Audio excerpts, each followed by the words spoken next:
Здравейте, казвам се инженер Никола Гюлеметов и съм президент на Laba International България. Това е Българската федерация по културизъм и фитнес.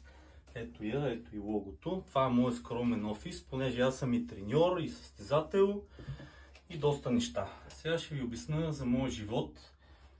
Понеже родителите ми беха интелигентни, майка ми беше директор на училище, баща ми на завод и ме натискаха повече да уча. Спорта ми беше хоби и се наложи да завършвам хиляди университети. Икономика, инженер, после хобито ми Национална спортна академия и последно Софийския университет. Имам 4 магистратури явно за около 20 години.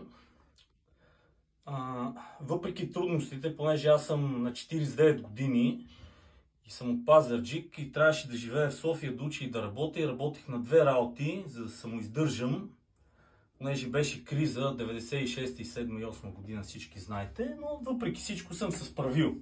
Така, след което имам специализации, 4 нива в Корфит, професионален треньор, мастер тичър, водил съм курсови и така нататък.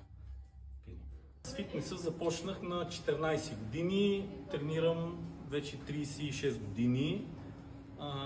Въпреки всичките трудности, станах републикански, балкански, вице-световен шампион.